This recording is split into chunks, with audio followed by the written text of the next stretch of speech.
Good morning to each one of you.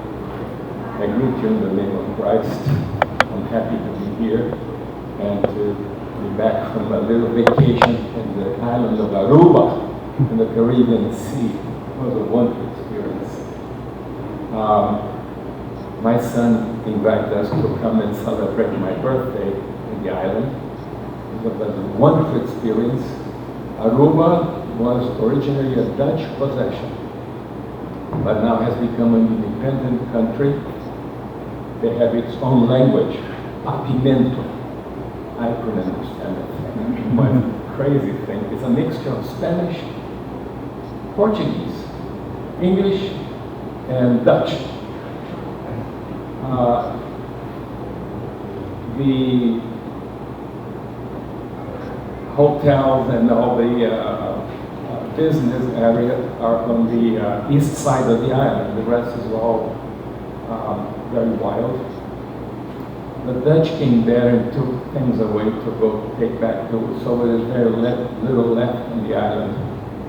And it was a wonderful experience. I think the top experience was to ride in a submarine.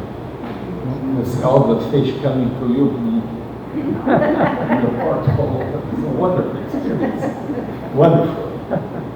And there are two sunken ships the fish used for protection. Wonderful experience. But it's nice to be back. I think two interesting moments when you're packing your luggage, that's crazy. But then when you get home, that's wonderful. The best part of the trip to get home. I'd like to start my reflections with a prayer.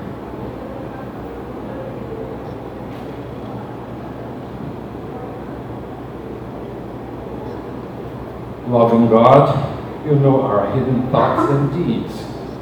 You judge us in our disobedience and lack of faith. O God, deliver us from the sins we confess and the unknown evil we have allowed. Deliver us from ourselves, that we may learn from each other, from our teacher, Jesus Christ. Turn us away from unworthy aspirations, that we may identify fully with those whom we seek to serve. Unite us all as your children, learning and serving together. This we ask in the name of Christ. Amen. The topic of my reflections, sin. One of my favorite topics. My credentials. I am a professor of music at UNICAMP, now retired, but I also taught at Indiana University, North Carolina University, and I also conduct the orchestra in those places. And as a conductor, you have to study the score. Okay, I have two scores. If you're curious to learn about the world of the conductor, you'll come and take a look at these books here. They're fascinating. And I was taught by a German professor to study the music in perspective and in depth. And when you look in perspective, you look at the orchestra, the instruments, the disposition of the orchestra, the range of the instruments, this kind of thing. But when you look into depth, then you really plow into the work. And when we were studying medieval music of the medieval times, we came across a piece called Le Roman de Fauvel. It's a French literary work. Allow me to read this thing. A French literary work by Gervaise de Bue, written in 1316. Its main theme is to criticize the vices and abuse of the times, the secularization of the spiritual power of the Pope and clergy, the contempt of the nobility for the church, corruption and injustice in civil government, and the universal presence of evil. Fauvel, F-A-U-V-E-L, is the name of a symbolic horse, an acronym of flatterie, avarice, villainy, variété, envie, lâcheté, flattery, miserly, vileness, variability, envy, and laxity. And take it initially, you have the word falvel. Here's the former mayor of Sorocaba. His name was Renato Falvel Amarillo. I never had the nerve to tell him the meaning of Falvel. I asked him what's the meaning. Oh, my father said it was French. Okay, okay. Then the Catholic Church got hold of this and conceived the 7 deadly sins: pride, covetousness, lust, envy, gluttony, anger, sloth. In turn, Dante Alighieri, in his Divine Comedy, he went on a trip with Virgil, the poet, through Inferno, Purgatory, and Heaven. And he created a very curious structure for hell. And I go to the gym every morning, and I was telling the girl, we should put here the front door of the academy, the same thing that Dante has on the Inferno: lasciate ogni speranza voi che entrate, abandon all hope as you enter this place. And I have a young lady who helps me. I tell her, look, Fernando, you have many qualities. Understanding, mercy, and compassion is one of them.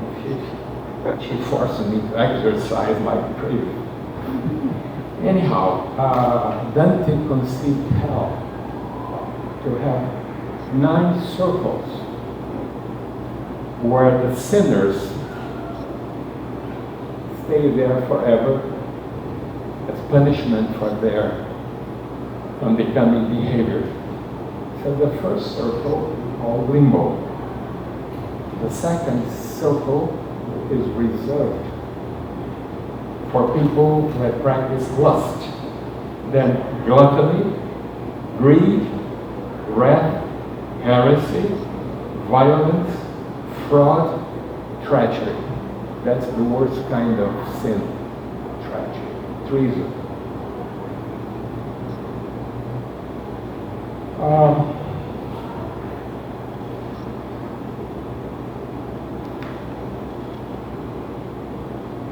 What is sin? The Bible has some definitions, some ideas about sin. The Catholic Encyclopedia describes sin as any deliberate infidelity to the will of God. It can be individual or social. The condition that makes sin possible, not to say probable, is original sin. Sins which reverse our fundamental option for God are mortal sins. Sins which reflect poorly on our commitment to God, but which do not reverse our course toward God, are serious sins. Less serious sins are venial sins. Below those are in gravity are imperfections. This is taken from the Catholic Encyclopedia. Now, Charles Fillmore, on his book on Metaphysical Bible Dictionary, defines sin as missing the mark, that is, falling short of divine perfection. Sin is man's failure to express the attributes of being: life, love, intelligence, wisdom, and the other God qualities. Now, if you're to become nervous, you should read the Bible, and you read Mark 7:21 as a whole collection of sins and defilement. You can also read Corinthians, 1 Corinthians chapter 6, verses 9 through 11. Galatians 5 through 19. Galatians 5:22. And Galatians 6 to 8. There you find definitions of sin.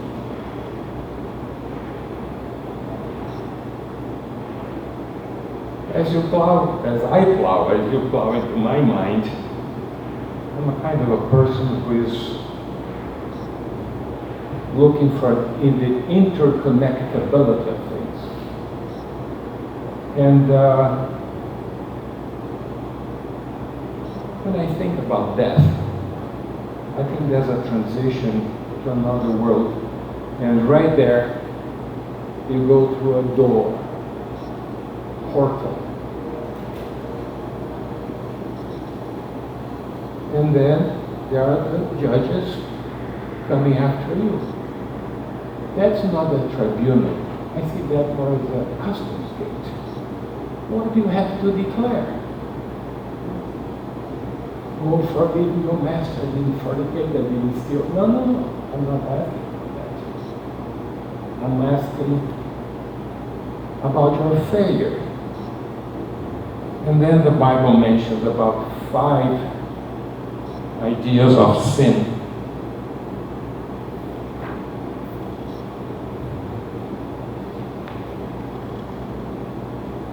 The first sin that the Bible mentions, that Christ mentions, in connection with the Lord's Prayer, forgive our trespasses, forgive our debts. The first one is amartia, missing the target. And all of us, at one time or another, have missed the mark. A man wants to get married and have sons, children, and he failed as a husband, and he failed as a father. There is amartia for you. The second type of sin that Christ mentioned is parabasis, a stepping across. There's a line that divides right from wrong, and you purposely, you cross that line. That's parabasis. Then there's another sin called paraptoma, slipping across the line. I didn't mean, but I cannot control it, and that's paraptoma. There's another one, this is really good, anomia. Lawlessness. You have problem with the law? Remove the law. You don't have problems. And I wonder about our Brazilian president. He had problem with justice, so he removed the Minister of Justice. He had problem with health. He removed the Minister of Health. In my understanding, I think he committed the sin of anomia. He had problem with the law, remove the law, he wouldn't have no problem. And there's a 5th sin, ophelema, is a failure in duty. You inherit a wonderful, clean garden. It's your duty to leave, to maintain that garden beautiful and clean for the next guy. So it's a continuous process. To interrupt this process is ophelema. So I think that when you're faced with the portal, and what you have to declare, forgive me, what are the things here? And I tell you, we begin to sweat.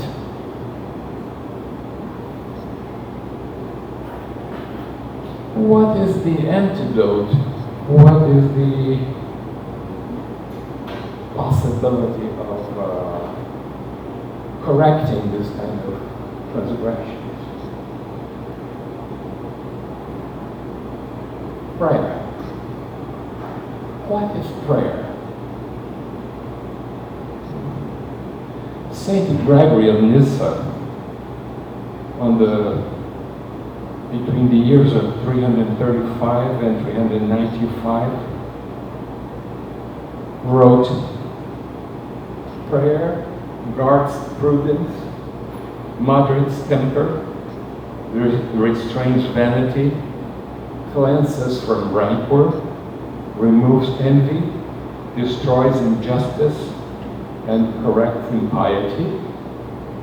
Prayer is the strength of the body, the prosperity of the household, the good order of the city, the might of the kingdom, the victory in war, the security in peace, the unity of those divided, the constancy of those united.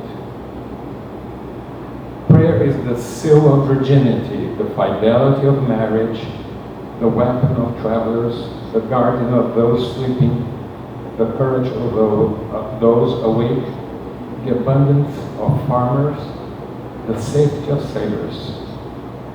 Prayer is advocate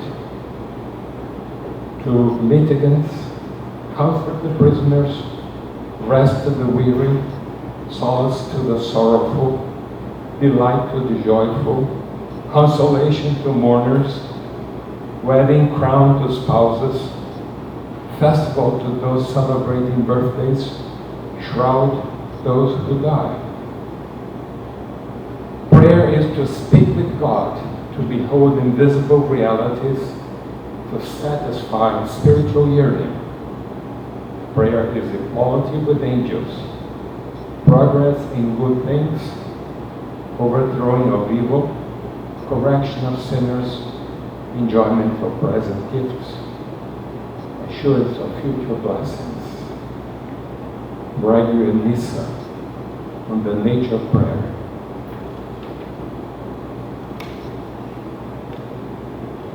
The effect of prayer. This is me talking now. In my studies of Letter to Romans by William Barclay, I found the following path on the Lord's Prayer by Gregory of Nyssa. The effect of prayer is union with God. And if someone is with God, he separates from the enemy. Through prayer, we guard our chastity, control our temper, and rid ourselves of vanity. It makes us forgetting injuries, overcomes envy, defeats injustice, and makes amends for sin. Through prayer, we obtain physical well-being, a happy home, a strong, well-ordered society. Prayer is the seal of virginity and the pledge of faithfulness in marriage. It shields the wayfarer, protects the sleeper, and gives courage to those who keep vigil. It will refresh you when you are weary and comfort you when you are sorrowful. Prayer is the delight of the joyful as of the solace of the afflicted. Prayer is intimacy with God and contemplation of the invisible.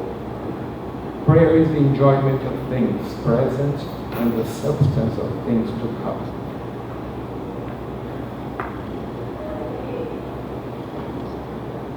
I am fascinated with language, and I have done my tremendous effort to learn different languages. And I think I learned Latin, French, English, Spanish. I'm still trying to learn Portuguese. And a few years ago, I was in Germany on an international music camp.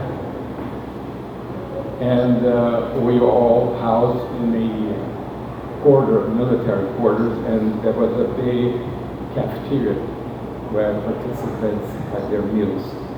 And I noticed that they got together in groups of their own country.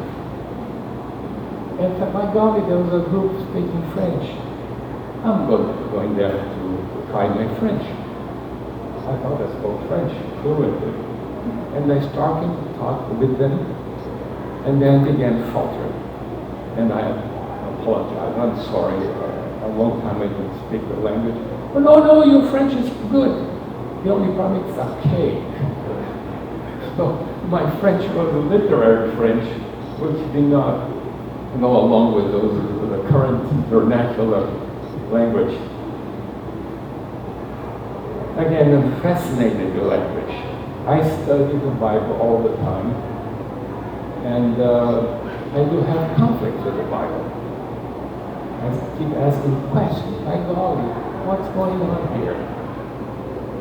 And I came to the conclusion that the Bible was written with the consciousness of social consciousness of that time, but with spiritual consciousness of all time.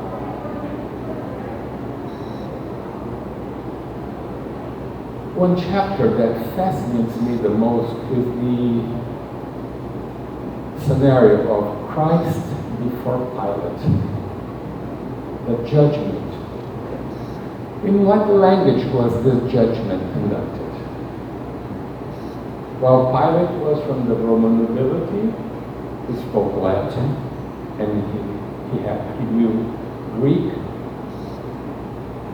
and possibly some dialects. What about Christ? The more I study Christ, I come to understand that Christ was a polyglot. He spoke Aramaic, he spoke Latin, he spoke Greek, Hebrew, and most likely several of the dialects of the region. Now, when the dialogue took place between Pilate and Christ, he didn't speak Portuguese for sure. But the words have meaning and also have special communicate ideas. And I'm fascinated by one verse. Are you a king? My king is not of this world.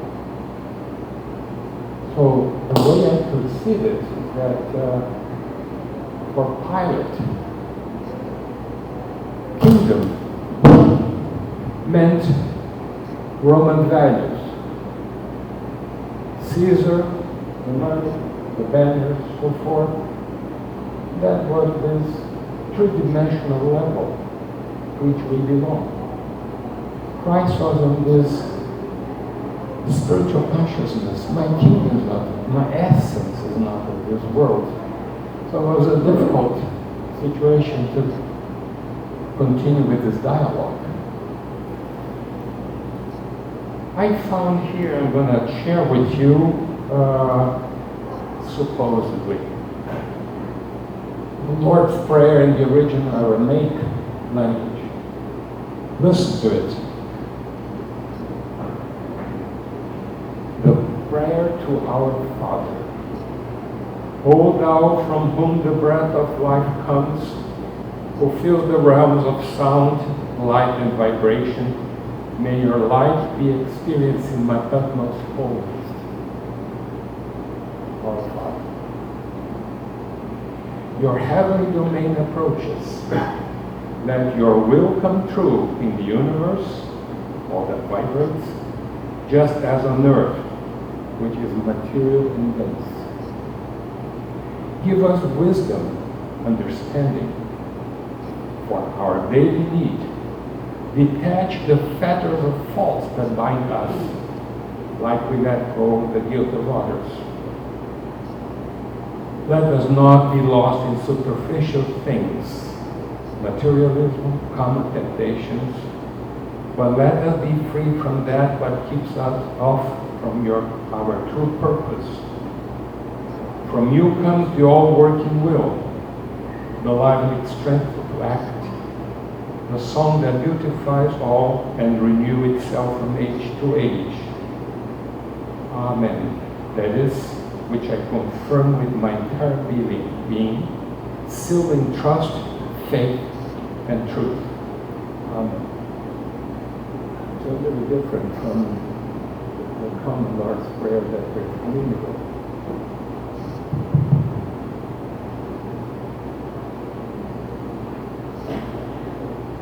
So as I said, I'm still learning and try to understand what's behind the real meaning of the message of Christ.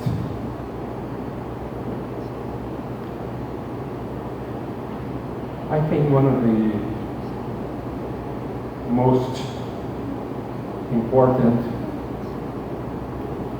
most precious gift of Christ is the element of forgiveness. We are given a second chance, the privilege of having a second chance, and we should respect and value this gift.